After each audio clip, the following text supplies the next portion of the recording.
Bagus sekali pertanyaannya Bang Refli, karena memang saya termasuk yang ingin menjadi yang terdepan membela anak muda yang sering dilecehkan. Sering dianggap belum pantas, tidak siap dalam profesi apapun. Bukan hanya di politik.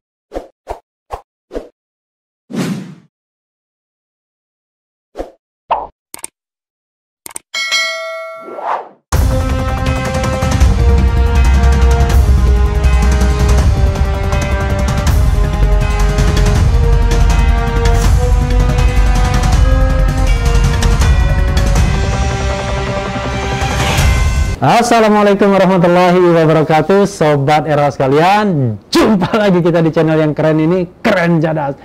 Kali ini saya sangat senang sekali karena saya punya tamu yang sangat istimewa ya.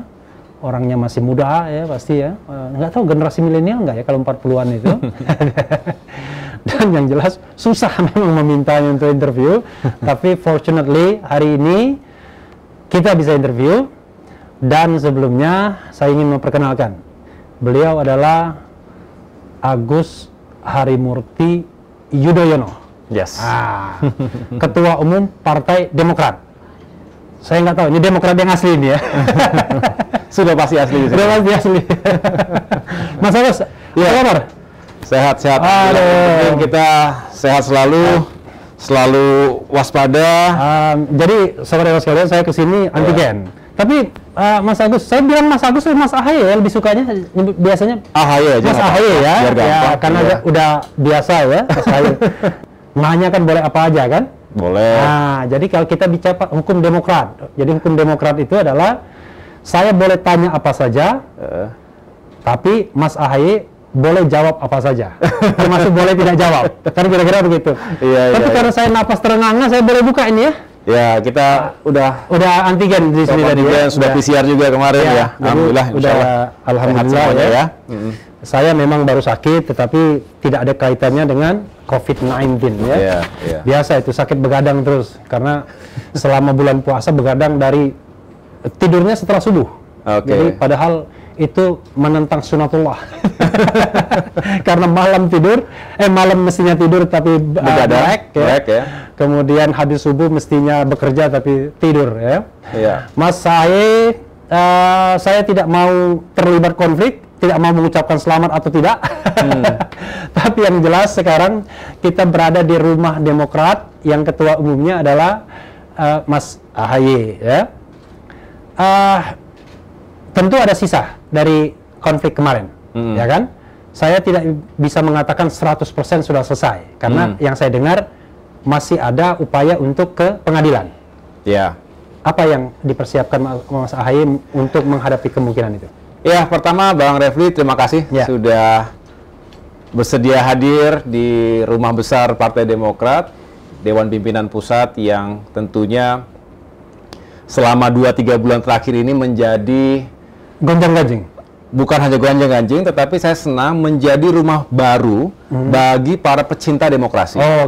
Mereka yang merasa terusik juga ketika Demokrat diperlakukan seperti itu, seolah-olah ingin dirampas begitu saja kedaulatan dan eksistensinya, sehingga menggerakkan berbagai elemen masyarakat. Tidak hanya aktivis loh, Bu Refli, tapi juga mahasiswa, termasuk berbagai kelompok profesi, alim ulama, dan pemuka agama lainnya datang kemari dan juga memberikan doa, simpati, dan dukungan.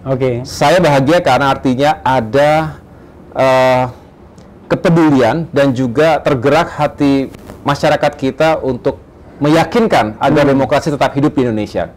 Tentu masih tersisa beberapa hal yang kami anggap tetap harus diwaspadai. Saya mengatakan walaupun kita sudah melewati badai besar, ujian yang berat, tetapi tidak boleh lengah. Justru nanti 2020 ujian itu tiba-tiba beda.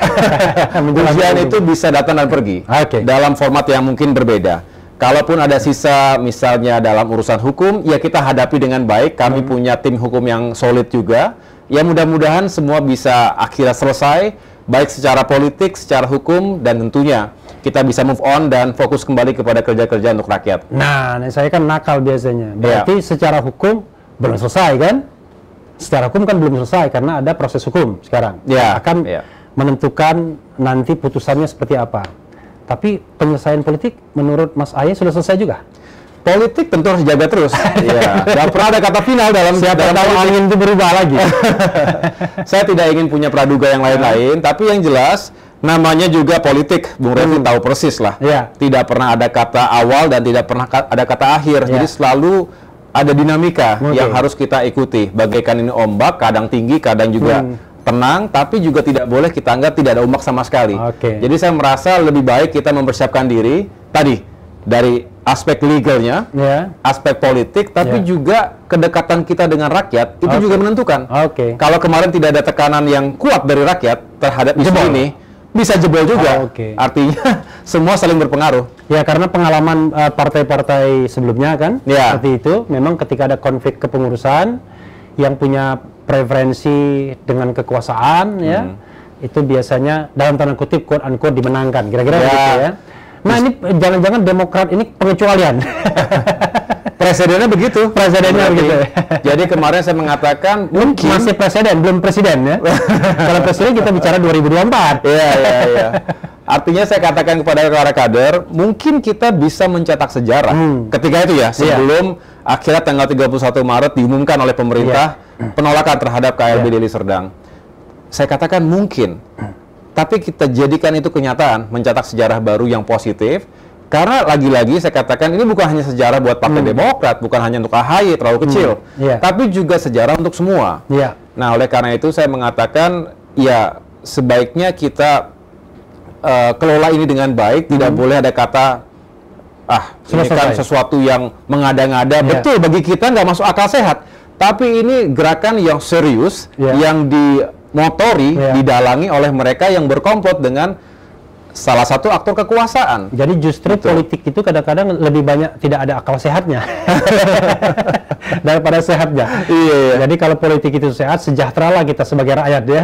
Iya betul. Itu harus kita bangun, Bang. Harus kita bangun politik yang beradab, jangan yang jadi sebaliknya. Politik sehat, beradab, akuntabel dan lain sebagainya. Iya, betul. Tapi saya kok rasanya tidak mungkin tidak bicara mengenai 2024 ya dan Demokrat. Tapi saya ini apa? Aku buru-buru nih. Pagi-pagi ngomong 2024 nggak apa ya? Kan nanti rekaman bisa kita balik.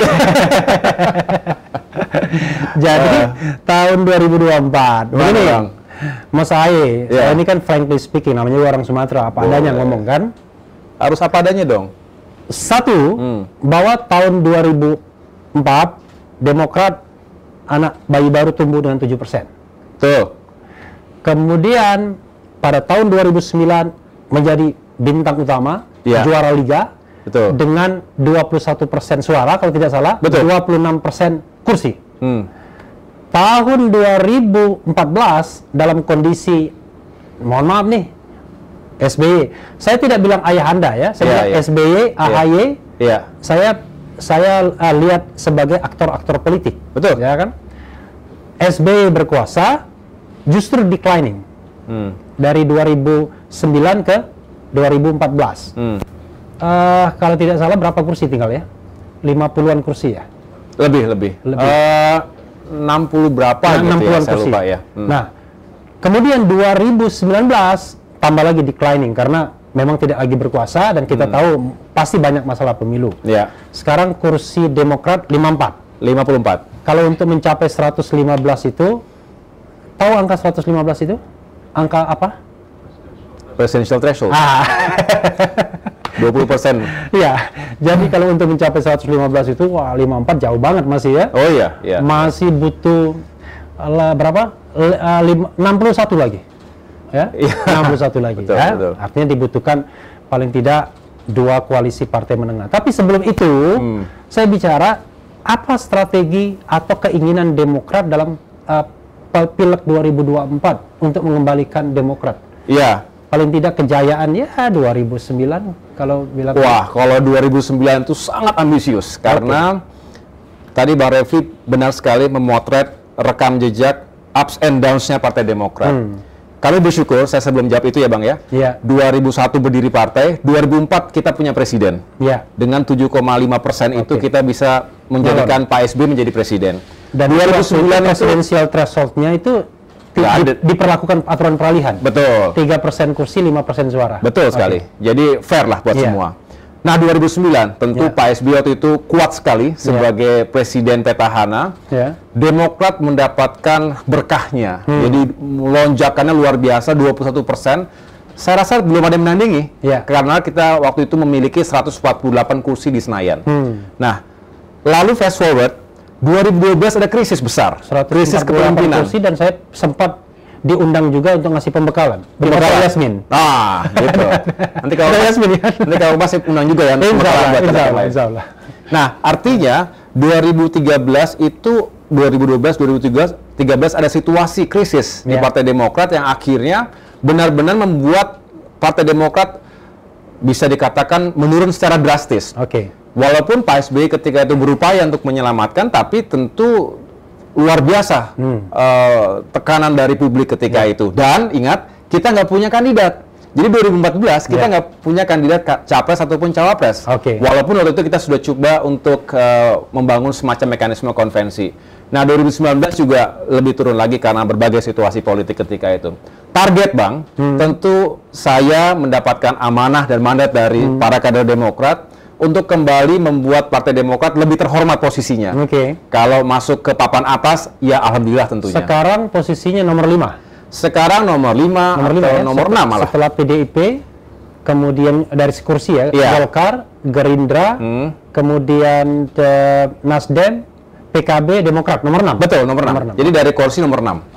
Ya. Nah, mudah-mudahan kita bisa merangkak lagi slowly but sure. 2023 masuk 2024 postur kami lebih kuat lagi.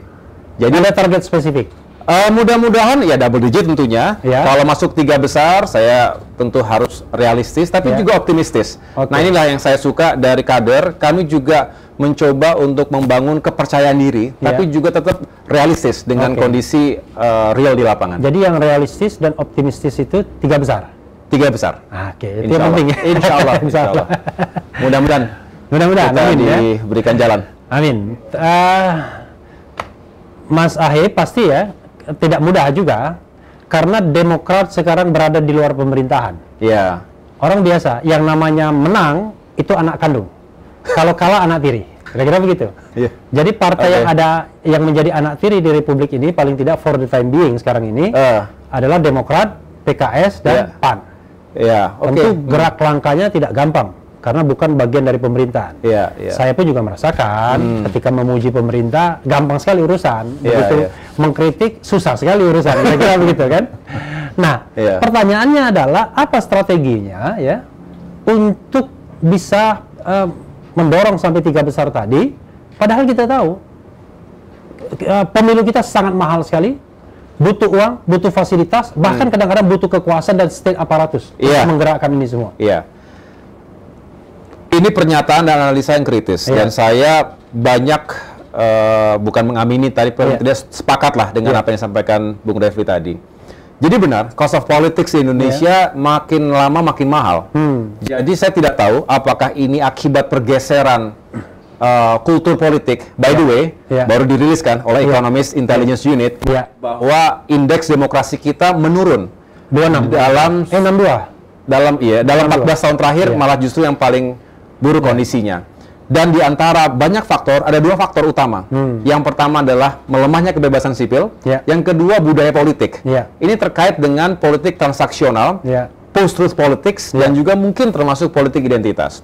Oleh karena itu, memang ada pergeseran di tengah-tengah masyarakat kita. Dan kalau ditanya siapa yang bertanggung jawab, ya kita semua. Para politisi bertanggung jawab, partai-partai politik bertanggung jawab. Nah, artinya kita kalau mau mencoba menyelamatkan demokrasi, bukan hanya tetap ada demokrasi ya Bang, tetapi juga kualitasnya. Jangan sampai semua itu sifatnya transaksional. Oleh karena itu, kami Partai Demokrat mencoba, walaupun ini tidak mudah, memberikan pemahaman kepada rakyat bahwa pada akhirnya memilih pemimpin itu bukannya sebuah keterpaksaan, harus ada bayaran dulu baru datang ke TPS, tetapi karena memang sangat menentukan kehidupan masyarakat kita 5 tahun selanjutnya. Oleh karena itu kita juga harus berani dan harus lebih siap lagi menghadirkan calon-calon alternatif buat rakyat. Jangan rakyat dipaksa untuk memilih yang tidak bagus. Akhirnya mereka lah ngapain saya datang ke TPS, saya tahu nggak bagus. Tapi kalau ada yang bagus, tanpa diiming-imingi uang tertentu, mungkin ya saya katakan lebih tergerak. Oke, saya ingin daerah saya lebih bagus. Saya ingin Indonesia lebih baik lagi. Datanglah ke TPS. Nah, mudah-mudahan akan kembali kepada norma demokrasi yang kita dambakan, yang lebih matang dan terkonsolidasi. Nah, kalau saya berbicara bagaimana perjuangan Demokrat, tentu kembali kepada teori dasar winning the hearts and minds of the people. Menangkan hati dan pikirannya, baru menangkan suaranya. Bukan menangkan perutnya. Ya, termasuk diantaranya bisa saja seperti itu. Tetapi paling tidak, pada saat kita datang ke rakyat, kita boleh saja mengatakan kita punya masa lalu yang baik. Ingatan kembali Demokrat, zaman Pak SBY dan lain sebagainya. Memori, nostalgia, retrospektif. Tapi juga kita harus membangun kekuatan prospektif ke depan. Masa depan apa? Bukan hanya janji ya Bang, tetapi yang lebih penting lagi, ini yang saya sering ingatkan kepada kader, yang akan melakukan Commander's Call dengan seluruh ketua DPD dan DPJ se-Indonesia. Saya akan sampaikan dan ingatkan lagi, selain masa lalu ingatkan yang baik-baik, masa depan dibuat progresif ke depan, tetapi saat ini, right now, dalam konteks ruang dan waktu hari ini, apa yang bisa kita lakukan? Contohnya, bantuan kemanusiaan, bisa itu bentuknya sembako, alat kesehatan, perhatian, termasuk juga wifi gratis, bina UMKM, macam-macam, you name it. Tetapi kalau itu tulus, berikan itu hari ini kepada rakyat, mudah-mudahan di saat kita berjuang pun rakyat ada bersama kita. Saya yakin itu tidak mudah karena tidak gampang menunggangi program pemerintah. Kita lakukan swadaya Bang. Partai di luar pemerintahan kan? Betul. Walaupun kita tahu beberapa daerah mungkin dikuasai Demokrat, kita tidak tahu juga. Kita bisa punya kegiatan yang swadaya sifatnya, tapi juga memang tentu tidak mungkin sebesar yang bisa diharapkan. Nggak bisa juga misalnya kilik-kilik pengusaha untuk membawa nama-nama istana. Sering begitu kan? Waduh. Nggak bisa. Kita ingin bicara tentang positioning partai dulu untuk 2024. Kita tahu bahwa Demokrat ini, kalau saya mengatakan spektrumnya sebenarnya kiri dalam perspektif politik Indonesia kan, karena kanan itu Islam atau berbasis masa Islam, kiri nasionalis kan. Tapi kalaupun kirinya kiri moderat dan cenderung tengah. Dulu kita kenal Demokrat itu adalah nasionalis religius kan begitu. Masih. Apa representasi gambaran Demokrat ketika kita mengatakan ini partai apa ya? Orang kan kadang-kadang nggak mau dibilang kiri karena kiri itu kesannya negatif, padahal ini kan spektrum yang biasa dalam ilmu pengetahuan. Jadi kiri tengah, kiri moderat. Jadi apa sih? Dulu bagus sekali menurut saya jualan Demokrat itu, ada sejadah panjang hari yang gini ya. Ada sajadah panjang terbentang. Jadi kelihatan yang namanya apa roh partai ini sebagai nasional religius.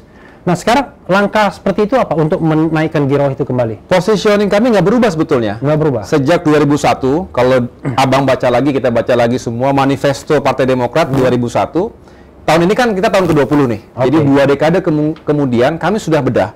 Ternyata perjalanan kami tetap pada posisi tengah. Jadi saya mengatakan Demokrat adalah partai tengah, yang moderat. Orang kan nggak akan mau dibilang partai kiri. Nah, saya mengatakan tengah mengapa? Karena begini, ini saya sampaikan saja bukan persepsi tapi fakta ya.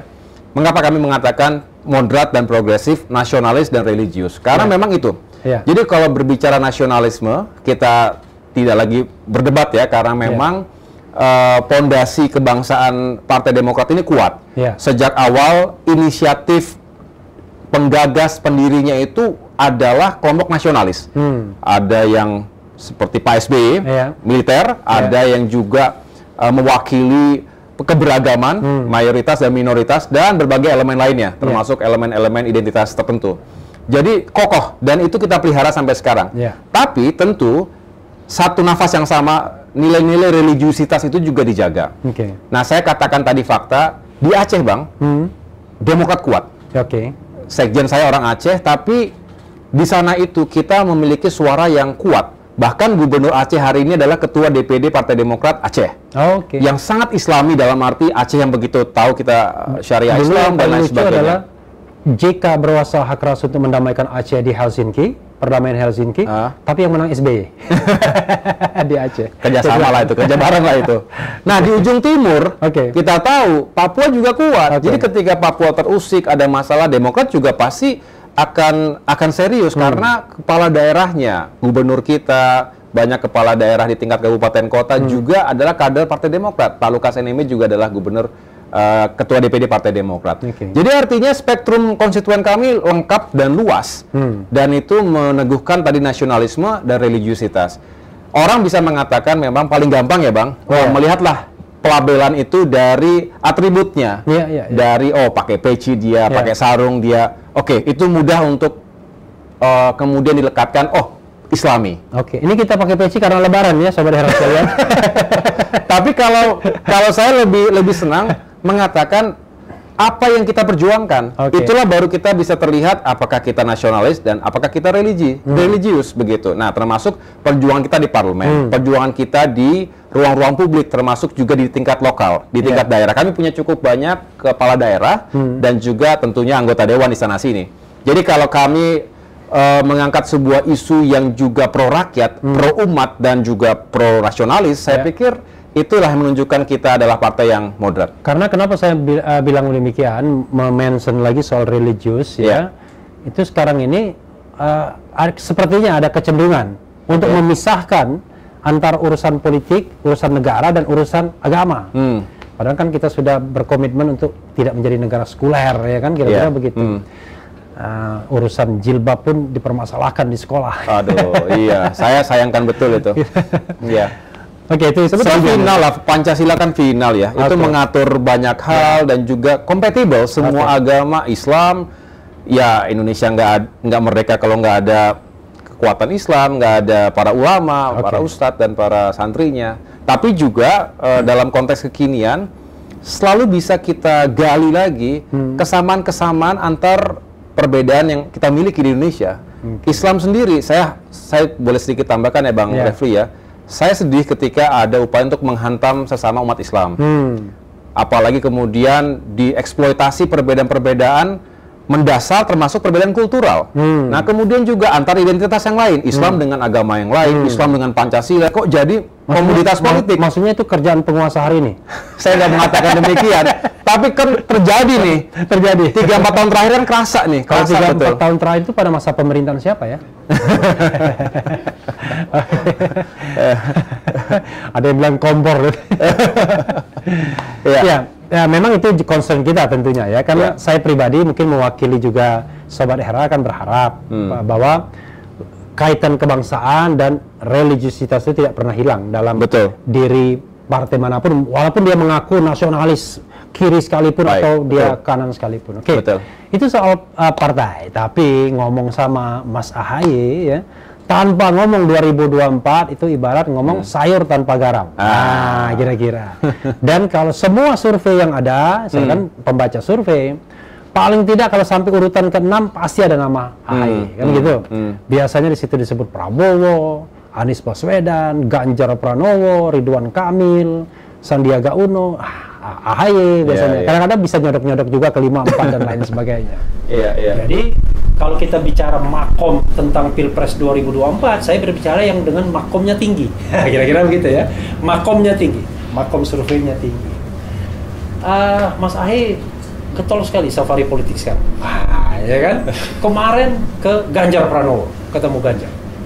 Kemarin yang agak heboh sedikit ketemu Anies Baswedan. Waduh, orang mau mengatakan Ganjar AHY, Anies AHY. Tapi jangan-jangan dari sini mengatakan siapa bilang Anies AHY Anies. Silakan komentarnya. Iya, Bang Refli, kita punya tradisi politik yang bagus betul ya. Di Indonesia ini, terutama Partai Demokrat, saya kan mendapatkan turunan tradisi, legacy yang bagus-bagus tentu saya lanjutkan. Yang nggak bagus, yang belum sempurna ya tentu kita perbaiki bersama. Saya lupa nih, 10 tahun jadi anak presiden. Jadi saya melihat Indonesia ini akan rukun, akan harmonis ketika banyak yang melakukan silaturahim. Ulama umaro harus dekat, jangan dipisah-pisah, jangan dijauhkan, apalagi malah dicurigai. Dicap radikal. Tapi antar elemen bangsa, antar partai politik, antar tokoh politik itu harus erat juga hubungannya. Jadi ketika saya mendapatkan amanah menjadi ketua umum Partai Demokrat tahun lalu ya, saya sudah punya niat untuk melakukan, terminologi saya adalah silaturahmi 360 ke segala arah. Dan saya tularkan itu, saya jadikan instruksi ke bawah juga. Untuk jadi di tingkat DPD dan DPC. 360 derajat. Balik lagi, kalau 180 nggak balik gitu. Jadi ke segala arah. Kita mau tokoh ini afiliasinya partai A, partai B, yang kiri, yang kanan, yang tengah, termasuk juga organisasi massa, termasuk juga media dan lain-lain. Media mainstream maupun media sosial. Jadi saya ingin bangun semangat bahwa Demokrat itu harus punya inisiatif dan fleksibilitas yang baik dalam fleksibilitas politik ya. Bahwa hari ini memang masih cair dan seharusnya politik cair. Makin kaku nanti atau makin panas ketika menjelang tahun politik, tahun pemilu. Dan itu wajar-wajar saja. Tapi kini saatnya kita untuk merajut hubungan, kebersamaan, saling kenal. Palingnya saling kenal. Kayak misalnya saya datang ke partai-partai lain, ataupun saya menerima kunjungan dari partai lain. Itu kan saling mengenal leadership-nya. Oh, ketumnya si A, sekjennya si B. Ganjar Pranowo itu ketua umum PDIP ya? Bukan. Kalau itu adalah kepala daerah. Nah, jadi begini Bang, saya juga mengkategorikan silaturahmi 360 itu selain tadi partai politik, tapi juga kepala-kepala daerah. Saya pernah datang ke Pak Edi Rahmayadi. Edi Rahmayadi itu yang kemarin jawab jinawab dengan Bobi Nasution. Gitu ya. Kemudian saya juga pernah bertatap muka dengan Gubernur Sulawesi Selatan, Pak Nurdin Abdullah, Nurdin Abdullah yang sekarang lagi sekolah ya kan? Ya, mudah-mudahan bisa dihadapi situasinya. Gubernur Jawa Timur tentu Bu Khofifah. Yang juga disebut-sebut ya kan? Kemudian juga dengan bahkan Sri Sultan, Gubernur Yogyakarta. Tidak disebut-sebut tapi endorsement dia penting. Gubernur Jawa Tengah, sangat disebut-sebut. Ya, kan? Gubernur NTB Pak Zulkifli Mansah. Ini jago dari timur menurut kedai kopi. Iya. Gitu. NTT kemarin kita juga datang ke siapa namanya Pak Victor Laiskodat. Terakhir begitu sampai Jakarta saya malah begini, kok kita ini sering keliling-keliling daerah, berbagai provinsi, kita sempatkan untuk bersilaturahmi dengan kepala daerah setempat ya. Mantan bersaing. Kalau saya mengatakan utamanya yang luar non-kader Partai Demokrat. Nah, kok malah di Jakarta kita dekat tempatnya, tapi karena biasanya begitu kan, sesama di Jakarta malah jarang ketemu begitu. Karena kita biasanya mikirnya keluar ke Indonesia. Nah, saya sudah niatkan itu sejak lama. Mas Anies pun demikian. Jadi kita ketemu lah, gimana kalau agak mendadak, cuma 2 hari aja persiapan. Gimana kalau hari Kamis kita bertemu? Cocok. Akhirnya terjadilah pertemuan itu dan bagus silaturahminya. Mas pesaing dan tidak pesaing itu menurut saya justru menunjukkan inilah demokrasi, inilah politik yang sehat. Saatnya kita bertarung ketika itu saling kontes.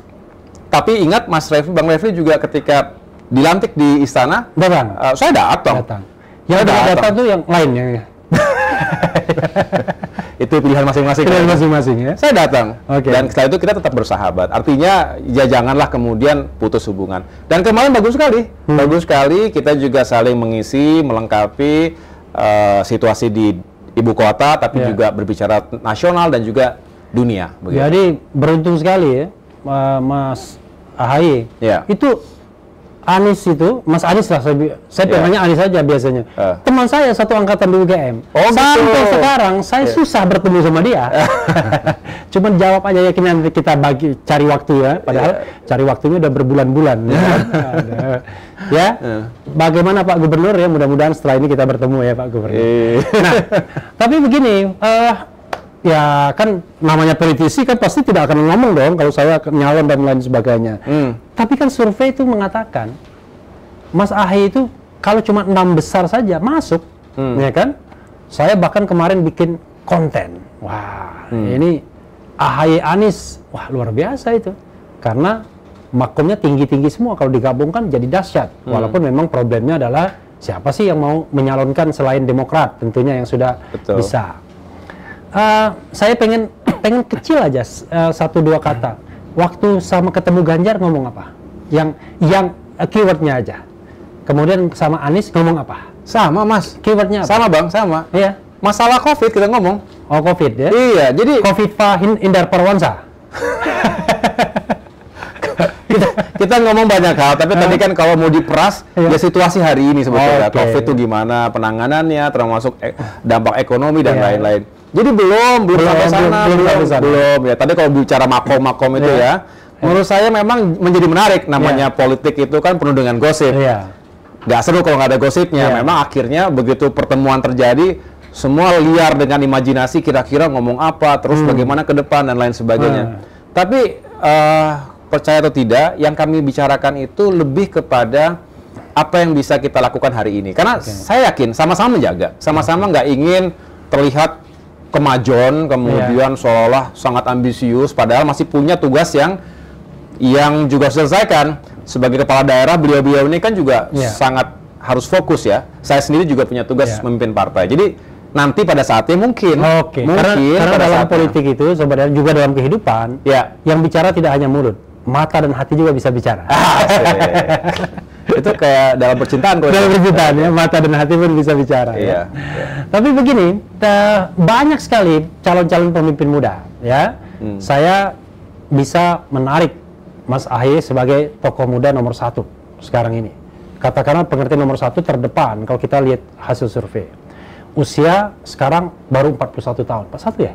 Atau udah masuk 42 mau 43 harusnya. 42 masuk 43 kan ya? Sekarang 2021 ya? Iya, saya 78 Bang. Oh iya. Karena waktu mendaftar itu 40. Kurang sehari ya? Kalau nggak salah yang 2018 ya 2018 daftar sekarang. Oh ya. Jadi 42 masuk 43. Agustus nanti insya Allah 43. Kalau tahun 2024 berarti 46. Wah itu John F. Kennedy dan Barack Obama. Sama Bill Clinton juga kalau tidak salah ya. Artinya kadang-kadang kita mengatakan wah ini muda sekali, padahal ternyata di luar negeri biasa. Apalagi di negara-negara bekas pecahan Yugoslavia itu bisa 32, 33 pemimpinnya luar biasa ya. Iya, persoalannya dalam politik Indonesia orang kadang-kadang sering sekali meragukan orang muda. Ya kan? Ini Mas AHY, saya frankly speaking 2016 baru keluar dari ketentaraan, ya kan, dengan pangkat terakhir mayor ya. Mayor, betul. Nggak ada kenaikan pangkat istimewa, nggak ada. Lalu kemudian menjadi calon gubernur. Pada saat itulah ditahbiskan sebagai kader Demokrat. 2020, 4 tahun kemudian menjadi ketua umum. Orang bilang, pengalamannya belum banyak. Tapi tiba-tiba dari sisi popularitas, wah minimal 10 besar saja pasti masuk. Kira-kira begitu. Paradoks seperti ini, apa yang ingin mau disampaikan oleh Mas Agus? Bagus sekali pertanyaannya Bang Refy. Karena memang saya termasuk yang ingin menjadi yang terdepan, membela anak muda yang sering dilecehkan. Sering dianggap belum pantas, tidak siap dalam profesi apapun.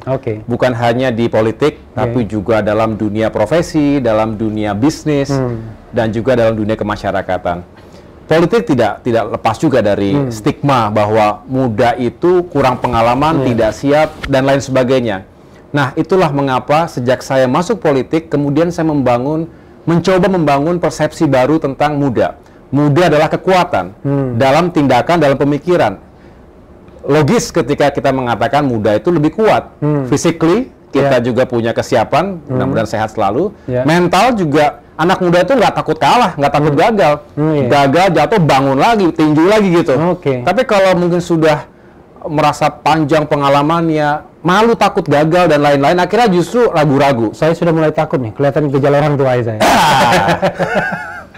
Nah, yang terakhir kita juga berharap memiliki integritas dan juga knowledge ataupun wawasan yang juga tidak bisa dilecehkan. Mengapa? Karena kalau zaman dulu, orang mau pintar itu harus sekolah. Step by step panjang gitu. Sekarang dunia serba terbuka, digital. Mau belajar mencari informasi apapun bisa kita lakukan, dan itu sekarang. Memang tidak ada yang bisa membeli jam terbang. Tapi ingat, ada proses akselerasi, lompatan-lompatan dalam politik yang harus juga kita apresiasi. Contohnya, ada orang, saya sudah 5 tahun, tapi yang dikerjakannya kalah sama orang yang baru 1 tahun. Kan juga tidak bisa apple to apple. Kuantitas dan kualitas itu juga harus dalam satu formulasi yang satu paket begitu. Tidak bisa hanya diukur usia biologis atau durasi pengabdian, tapi kualitas pengabdiannya, kinerja dan juga kontribusinya seperti apa. Dan di situ Mas Ahy beruntung. Nah, saya berharap apa yang saya bawa, pengalaman saya di militer 16 tahun itu, lebih lagi kalau ditambah dengan akademi militer, mudah-mudahan juga punya warna tersendiri. Nah, dari situ saya ingin menawarkan sesuatu yang bisa kita bangun bersama. Jangan melihat, oh mayor, usianya baru 40 dan lain-lain. Nggak relevan. Apalagi tadi Bang Refli menyampaikan, kalau komparasi dengan negara-negara di dunia, banyak yang jauh lebih muda. Yang penting jangan membunuh anak muda dalam tanda kutip. Bung Karno menjadi presiden tahun 44 tahun. Dan tidak pernah punya pengalaman memerdekakan Indonesia. Jadi setiap orang nggak punya pengalaman sebelumnya begitu. Jadi selalu kalau ditanya pernah nggak memerdekakan Indonesia, ya belum pernah Bung Karno. Tapi karena Bung Karno berani, siap dan memiliki keyakinan, determinasi, merdekalah Indonesia. Perubahan dalam sejarah juga begitu. Sebelumnya tidak punya pengalaman, mungkin tidak dipercaya, dianggap gila misalnya. Seseorang yang kemudian bisa melahirkan gagasan yang besar, biasanya sebelumnya dianggap gila ataupun dianggap tidak mungkin. Tapi terjadi dan sejarah memberikan jalannya sendiri. Mudah-mudahan Demokrat dan juga politik Indonesia memberikan jalan untuk itu bagi kepemimpinan muda yang bisa sama-sama kita bangun. Presidensial threshold akan menjadi ganjalan. Karena kita tahu dengan presidensial threshold 20% kursi dan 9 kursi yang ada di Senayan ini, maka by theory akan ada 4 pasangan. Kan nggak mungkin kan merata semua 25%. Tetapi 2 perhelatan terakhir ini hanya diisi 2 pasangan calon saja. Karena ada satu kekuatan politik, oligarki politik yang memborong hampir semua partai politik. Paling tidak sekarang 6 partai politik di istana, 3 di luar istana. Sangat mungkin terjadi. Slotting masuk ke sana nggak susah. Bukan nggak susah, sangat susah. Apa yang ingin diupayakan oleh seorang Mas Ahy? Iya, jadi saya melihat memang, ini juga saya berdiskusi dengan bukan hanya kader, tapi juga berbagai pengamat politik lah. Memang idealnya Indonesia itu tidak hanya memiliki 2 kekuatan politik besar. Hari ini, kita belum bisa disamakan dengan katakanlah Amerika Serikat. Sudah menjadi bipartisan, bipolar. Demokrat lawan Republicans. Tahun ke tahun, dekade ke dekade. Sudah kuat platformnya.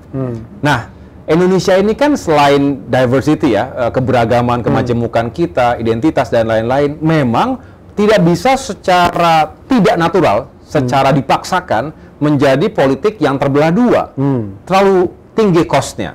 2019, keberlanjutan dari 2014, kebelah Indonesia.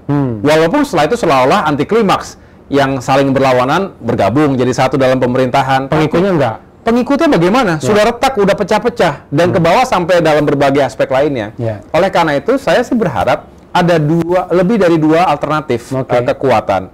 Mungkin 3, kalaupun 4 itu sulit 3, tetapi lebih dari 2. Dengan demikian, masyarakat pun masih punya alternatif, tidak langsung ikut kiri atau ikut kanan, 01 atau 02. Kok nggak ada pilihan lain? Kok nggak ada bagi mereka yang mencari jalan tengah misalnya?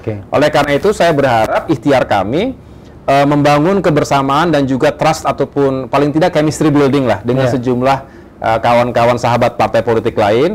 Jadi kalau kita ketemu nanti paling tidak sama-sama kita punya bukan ambisi tetapi punya harapan menjadi alternatif misalnya begitu. Ya kita ketemu nanti. Tetapi berbicara 2024 ini kan Bang Refli elektabilitas dan juga tiket koalisi. Dua-duanya harus saling itu ditentukan pada tahun 2023. 2023. Kalau sekarang mungkin terlalu dini. Tetapi komunikasi harus dilakukan dari sekarang gitu. Dini tapi 2,5 tahun lagi. Kemarin juga kayaknya baru 2019 sudah lewat lagi 2021 sekarang kan ya. Iya, tapi tetap saja ini ada orang menyebutnya wah ini koalisi istana. Orang menyebutnya Prabowo Puan mungkin. Kalau nggak Prabowo Puan, kalau Ganjar mau dimasukkan ke sana, Ganjar Sandiaga Uno. Nggak mungkin Ganjar Prabowo atau Ganjar katakanlah Puan misalnya. Tiba-tiba ini ada partai yang lompat pagar istana, nggak tanggung-tanggung. Mau konvensi partai, bukan partai Demokrat, tapi partai Nasdem.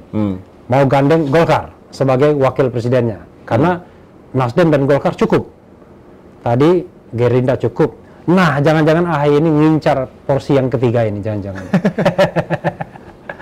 Saya melihatnya peluang terbuka. Kan maksudnya baik itu koalisi istana, koalisi di luar istana, koalisi lompat pagar, atau masuk pagar lagi? Masuk pagar, luar pagar, atas atap, di bawah atap, semuanya masih ada kemungkinan. Namanya juga politik yang cair ya. Tadi 360 tadi. 360. Oke, 360. Ya. Nantilah 2022, 2023 makin kelihatan bentuknya. Kalau sekarang masih samar-samar semuanya begitu. Jadi apakah Mas AHY ingin mengatakan bahwa justru posisi AHY sekarang jauh lebih strategis dibandingkan calon-calon lainnya yang bisa saja terkena kotak-kotak skat?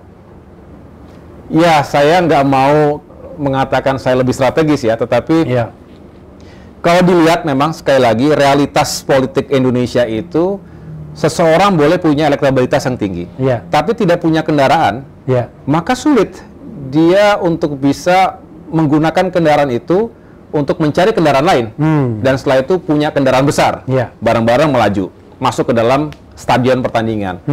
Sebaliknya, orang yang punya kendaraan kuat, mesinnya hebat, udah dimodifikasi macam-macam, tapi si drivernya itu juga nggak tangguh dan juga tidak laku jual. Artinya juga nggak kemana-mana kendaraan itu. Jadi mesinnya hebat tapi drivernya kagak ada. Nah, justru harus dicari driver yang tangguh dan siap membawa kendaraan itu. Nah, ini pertarungannya. Saya rasa semua politisi punya tantangan serupa. Ada yang merasa saya sudah aman, saya sudah punya partai, tapi elektabilitas mungkin belum cukup. Sebaliknya, saya sudah punya elektabilitas, paling tidak selalu 5 besar misalnya begitu. Tapi begitu cek kendaraan saya mana ya, saya harus mendatangi dulu, melamar dan lain-lain. Seperti perkawinan nanti kan, seperti pernikahan, harus jangan dipaksakan sebetulnya kalau yang paling bagus itu kan, tetapi suka sama suka gitu ya. Tapi kalau sepertinya ya udahlah karena adanya ini dipaksakan begitu, belum tentu langgeng juga. Nah, oleh karena itu ini tantangan semua politisi, termasuk Demokrat. Kita punya sejumlah politisi yang juga punya. Kalau begini kan biasanya gampang ngelak-ngelaknya. Nah, kalau pertanyaan begini yang terukur begini biasanya nggak bisa mengelak kecuali nggak mau jawab. Ada 9 partai di parlemen, keluarkan 1 Demokrat, berarti ada 8 partai. Tolong urutkan, tolong urutkan.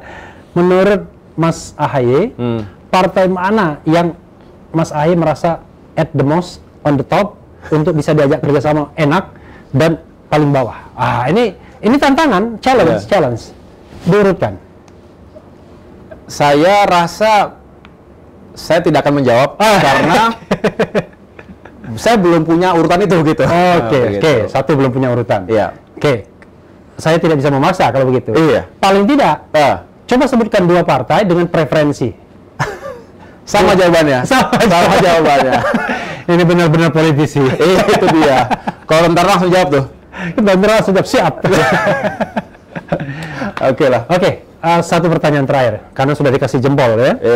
Saya ingin skala meter ya. Seorang AHY ini adalah, kalau misalnya saya katakan seorang yang open mind dan extrovert, ya kan? Open mind yang introvert, atau in between dari itu semua. Nah, kalau pakai skala meter kita bicara extrovert dan introvert dulu ya. Kalau yang 100% itu berarti extrovert, introvert sekali 0%. Berarti mediannya tahu ya? Nah, Mas AHY berada di poin ke berapa? Di persentase ke berapa? Di angka berapa? 0 sampai 100 skala meternya. Saya bisa bermain di 40 sampai 60. 40 sampai 60. Jadi tengah juga. Artinya begini. Mungkin saya yang lebih baik menjawabnya istri saya mungkin, karena namanya karakter orang itu tidak hanya dalam politik. Tapi paling tidak kita mempersepsi diri kita. Nah, tapi kalau saya lihat begini, saya termasuk sebetulnya kalau banyak orang mengatakan true leaders are introvert. Katanya gitu, karena dia banyak menyendiri dan memikirkan dengan baik, nggak yang begitu-begitu gitu. Tapi dalam kondisi terkini juga tidak bisa kita berdiam diri saja tanpa menunjukkan keberanian kita, leadership kita. Itulah makanya saya mengatakan saya nyaman bermain di tengah saja, sehingga 40-60 tadi ya. 40 sampai 60% saja, sehingga kalau dianggap saya bisa nggak berkomunikasi dengan yang lain, sangat bisa. Tapi dalam berbagai isu tertentu, memang ini dalam konteks ya. Apakah saya menyendiri? Yes. Karena perlu setelah mendapatkan semua masukan, saya harus menyendiri. Keputusan terakhir kan seorang pemimpin, bukan yang lain. Kita nggak boleh menyerahkan siapapun begitu. Jadi cocok sekali kalau untuk menjadi ketua umum Partai Demokrat karena Partai Demokrat mainnya di tengah-tengah. Mainnya di tengah. Makasih banyak ya. Kapan-kapan kita ngobrol lagi. Sip. Sampai ketemu lagi. Kasih direct access dong. Apa? Direct access kasih. Iya dong. Makasih. Makasih banyak. Ya, sahabat Era saya lihat, itu tadi bincang-bincang saya dengan Agus Harimurti Yudhoyono. Banyak yang kita bicarakan, mudah-mudahan bermanfaat. Sekali lagi, selamat Hari Raya Idul Fitri, dan kita bertemu lagi dalam kegiatan-kegiatan lainnya. Dan mudah-mudahan 2024 akan ada kejutan-kejutan. Cia. Makasih. Ya. Oh iya, ada buku ya?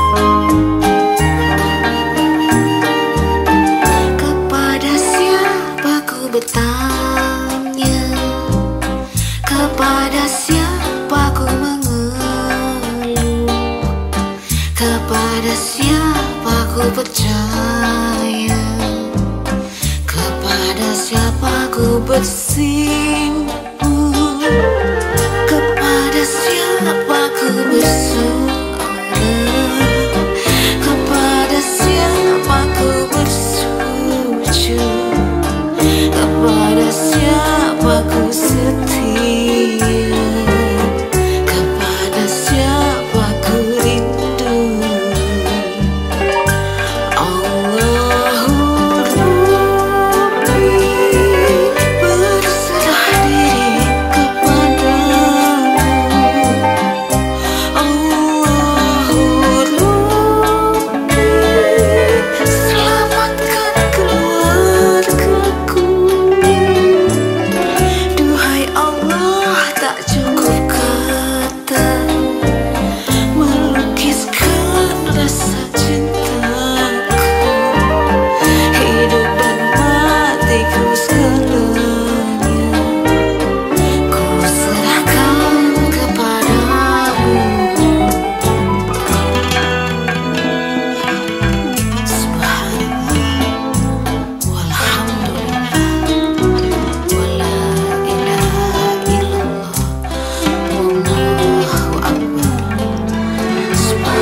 Ku segalanya ku serahkan kepadamu. Kau selalu ada di segala suasana hatiku.